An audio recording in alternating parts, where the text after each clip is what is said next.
constant in stress strain. আমাদের এখানে ma'am তিন ধরনের কনস্ট্যান্ট আছে। একটা হলো ম্যাম, একটা কনস্ট্যান্টকে আমরা ই বলি, একটা কনস্ট্যান্টকে ম্যাম জি বলি, আর একটা কনস্ট্যান্টকে ম্যাম কে বলি। এই ই ভদ্রলোকটাকে বলা হয় ইলাস্টিক কনস্ট্যান্ট, বা একে ইয়ংস পার করেছিল তাই বলা হয় ইয়ংস মডিউলাস বলা হয়। জি কে বলা হয়, এটা ভুল লিখেছি আমি,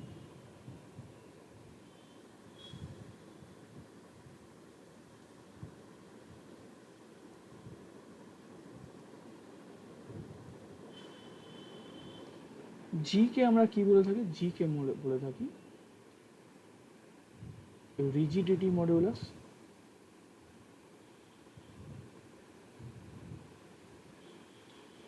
অনেকে এটাকে বলে থাকে আবার হচ্ছে মডিউলাস অফ রিজিডিটিও বলে থাকে, ব্যাপারটা আলটিমেটলি এক ব্যাপার। আর কে কে বলা হয় বাল্ক মডিউলাস। ঠিক আছে, আচ্ছা এবার আস্তে আস্তে বলছি। দেখুন, আমরা যত ফোর্স দেবো তত ডিফর্মেশন হবে, যত ডিফর্মেশন হবে তত স্ট্রেস জেনারেট করবে। তাহলে আমরা লিখতে পারি যে স্ট্রেস প্রপোর্শনাল টু স্ট্রেন। এখানেও লিখতে পারি স্ট্রেস, এই স্ট্রেস নয়, shear stress proportional to shear strain. আর এখানে লিখতে পারি যে pressure proportional to volumetric strain. Volumetric স্ট্রেনকে আমরা লিখছি ডেল্টা ভি বাই ভি। এটাকে আমি লিখে দিচ্ছি ভলিউমেট্রিক স্ট্রেন। এবার ম্যাম আমাদের একদম ছোটোবেলাকার কনসেপ্ট থেকে যদি আমাকে এই সাইনটা, এই প্রপোর্শনাল সাইনটাকে অমিট করতে, তাহলে আমাকে কনস্ট্যান্ট নিয়ে আসতে হয়। তাহলে তাহলে আমাকে যদি ইকুয়াল সাইন আনতে হয়, এখানে আমাকে একটা কনস্ট্যান্ট আসবে ই। ঠিক তেমন এখানে কনস্ট্যান্টটা আসবে ম্যাম জি, আর এখানে কনস্ট্যান্টটা আসবে কে। তো এই ই কে বলা হচ্ছে ইলাস্টিক কনস্ট্যান্ট, এই জি কে বলা হচ্ছে মডিউলাস অফ রিজিডিটি, এই কে কে বলা হচ্ছে বাল্ক মডিউলাস। এবার যদি লিখতে চান আরও বেশি, যে ঠিক আছে তাই ই কে কীভাবে লিখে, ই সমান লিখতে পারি সিগমা বাই ই। জি কি লিখতে পারি, জি কে কীভাবে লিখতে পারি, জি কে আমরা এরকমভাবে লিখতে পারি G equal to tau by theta.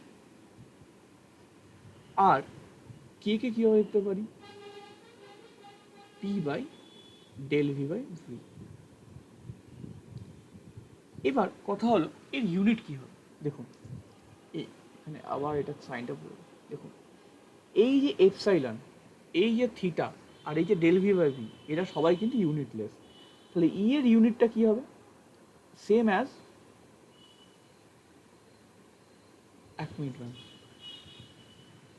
না এটা আমার করিয়ে নি তারপর দেখছি। এটা ইউনিট কী হবে, নিউটন পার এমএম স্কোয়ার হতে পারে, নিউটন পার মিটার স্কোয়ার হতে পারে। সেম ব্যাপার এটারও ইউনিট নিউটন পার এমএম স্কোয়ার হতে পারে, বা নিউটন পার মিটার স্কোয়ার হতে পারে। এটারও ইউনিট নিউটন পার এমএম স্কোয়ার হতে পারে, বা নিউটন পার মিটার স্কোয়ার হতে পারে। তো এই হলো ম্যাম তিনটে মডিউলাস। যদি কোনো ডাউট যদি না থাকে তাহলে হচ্ছে আপনি এটা লিখে নিন ম্যাম, ভালো একটা ছক করে ভালো করে লিখে নিন। আর যদি ডাউট থাকে আমাকে জিজ্ঞেস করুন। এবার এই যে স্ট্রেস স্ট্রেন হচ্ছে, এই যে আমরা মডিউলাস অফ ইলাস্টিসিটি,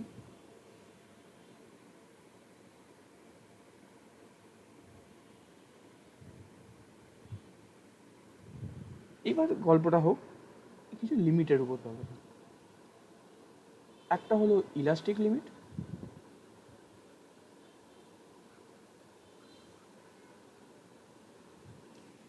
আর একটা হলো প্রপোর্শন লিমিট।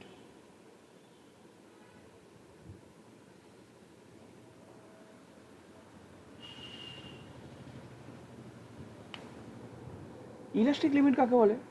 ধরুন একটা লিমিট আছে, ধরুন এটা একটা লিমিট আছে, এই লিমিট, এই লিমিটের অবধি যদি আপনি লোড অ্যাপ্লাই করেন, তার জন্য যে ধরুন একটা ডিফরমেশন হলো, ধরুন 5 mm ডিফরমেশন হলো, যদি লোডটা এই লিমিটের আগে অবধি অ্যাপ্লাই করে আপনি ছেড়ে দেন, তাহলে এর লোডটা তুলে নেওয়ার পর বা লোডটা বন্ধ করে দেওয়ার পর এর ডিফরমেশন আবার আগের জায়গায় ফিরে আসবে। কিন্তু যদি আপনি এই লিমিটটা ক্রস করে লোড দেন, তাহলে কি হবে, ওর দেখা গেলো একটা পার্মানেন্ট ডিফরমেশন জেনারেট হবে। তো এটা 5 mm তো আছে, আর 2 mm তো আর ডিফরমেশন জেনারেট হবে। তো এইটাকে তখন বলা হচ্ছে প্লাস্টিক ডিফরমেশন। এই লিমিটটাকে বলা হচ্ছে ইলাস্টিক লিমিট, এটাকে বলা হয় প্লাস্টিক ডিফরমেশন।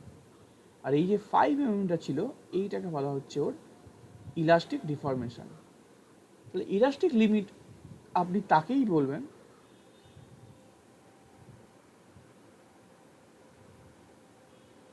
না, তাকেই বলবেন যদি if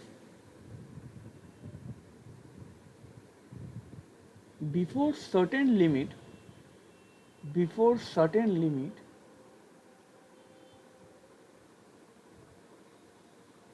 after apply the load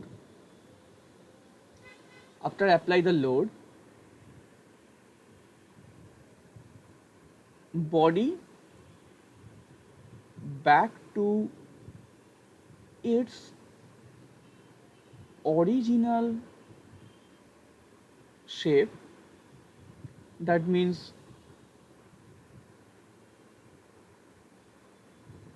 deformation is 0, then that limit is known as elastic limit. এটা হলো ইলাস্টিক লিমিটের গল্প।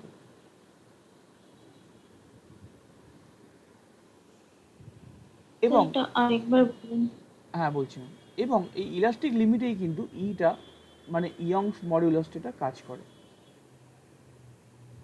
আপনি ধরুন কোনো একটা বস্তু, এটা ধরুন একটা বস্তু আছে, সেই বস্তুকে ধরুন আপনি লোড দিচ্ছেন, প্রথমে 5 নিউটন লোড দিলেন, সে কিছুটা কন্ট্রাক্ট করলো, আবার 5 নিউটন লোডটা দিলেন না, সে আবার আগের জায়গায় ফিরে এলো।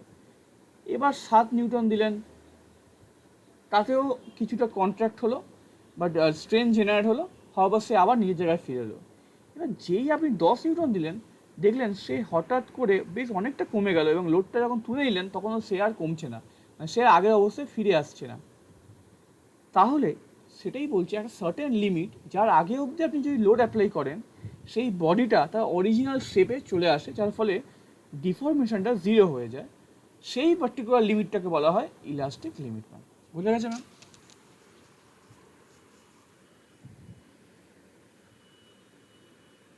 যে লিমিটটা দেওয়ার পর অরিজিনাল পজিশনে থাকছে না, এক্স্যাক্টলি, যে লিমিটটা ক্রস করার পর বস্তু তার অরিজিনাল শেপে থাকছে না, তাকে বলা হয় ম্যাম ইলাস্টিক লিমিট। এই তার সেই লিমিটটাকে বলা হয় ইলাস্টিক লিমিট। বা যার আগে অবধি লোড অ্যাপ্লাই করলে বস্তু তার আগের অবস্থায় ফিরে আসতে পারে, সেই লিমিটটাকে বলা হয় ইলাস্টিক লিমিট।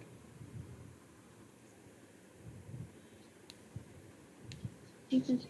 এবার হলো প্রপোর্শনাল লিমিট। প্রপোর্শনাল লিমিট কথা হলো, এটা কে বের করেছিল? হুকস বের করেছিল এই লিমিটটা, হুকস ল। হুকস বলছে যতক্ষণ অবধি স্ট্রেস প্রপোর্শনাল টু স্ট্রেন হবে, এবং এই প্রপোর্শনালটা কিন্তু লিনিয়ারলি প্রপোর্শনাল হবে, ততদূর অবধি যে লিমিটটা থাকবে তাকে বলা হয় প্রপোর্শনাল লিমিট। তাই আমরা বলি যে Hooke's law is applicable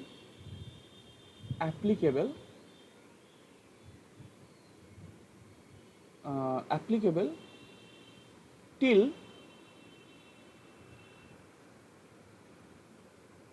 proportional limit। Elastic limit, proportional limit দুটো কিন্তু সেম নয়। দুটো ডিফারেন্স। দেখুন, আমরা আমরা কোন ডাইমেনশনে বসবাস করি? না, আমরা সবাই 3 ডাইমেনশনে বসবাস করি। আমরা 3 ডাইমেনশনে বসবাস করি। তো খুব ভালো কথা। তো যদি আমরা একটা 3 ডাইমেনশনে যদি একটা কোনো বস্তুকে আঁকি, তাহলে কি দেখব? যদি আমরা এরকম এরকম আবার টানতে থাকি, তাহলে কি হবে আলটিমেটলি? এরকমভাবে এক্সপ্যান্ড করবে, এরকমভাবে এক্সপ্যান্ড করবে। যদি এরকমভাবে এক্সপ্যান্ড করে, তাহলে দেখা যাচ্ছে কি না, এর এই এর এই বরাবর এ কি করছে? এ কন্ট্রাক্ট করছে।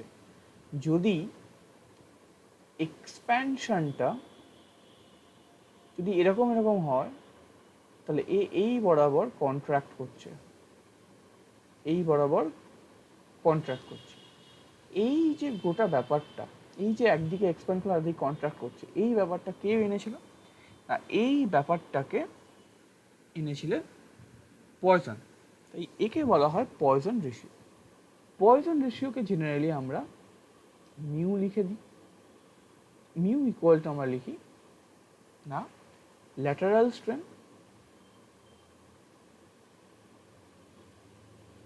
By লঙ্গিটিউডাল strain. ঠিক আছে, ল্যাটারাল স্ট্রেনটাকে আমরা লিখি ডেল ডি বাই ডি, আর লঙ্গিটিউডাল লিখি ডেল্টা এল বাই এল। তাহলে এটাকে সাজিয়ে গুছিয়ে দেখলে কি হয়? আর delta D into capital L আর ডি ইন্টু ডেল্টা এল। এবার দেখুন ম্যাম, এক্সপ্যানশনটা যদি পজিটিভ হয় ম্যাম, তার কন্ট্রাকশনটা কি নেগেটিভ হবে ম্যাম? Definitely ma'am. তো তাই পয়জন রেশিওতে একটা নেগেটিভ আসে। তাই নেগেটিভ সাইনটাকে আমরা যাতে অ্যাভয়েড করতে চাই, তাই আমরা আগে থেকে নেগেটিভ সাইন দিয়ে দিই। এই নেগেটিভ সাইনটা হলো টু অ্যাভয়েড নেগেটিভ সাইন। আর মিউ এর ইউনিট কি ম্যাম? এটাও স্ট্রেন, এটাও স্ট্রেন, তাহলে এটা ইউনিট লেস। হ্যাঁ ম্যাম, এক্সপ্যানশনের জন্য আসছে ম্যাম, না এক্সপ্যানশনের জন্য আসছে লঙ্গিটিউডিনাল স্ট্রেন। দেখুন, এই বরাবর যা কাজ করবে এটাকে বলা হয় লঙ্গিটিউডিনাল, মানে হরাইজন্টাল। আর যেটা এরকম ভাবে কাজ করছে ম্যাম, এই ভার্টিক্যালি যেটা কাজ, তাকে বলা হয় ল্যাটারাল ম্যাম,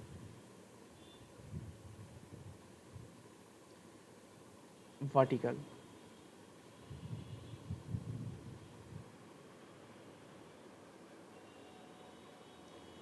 তো আমরা এখান থেকে এটাও লিখতে পারি যে lateral strain that is equal to minus mu longitudinal strain.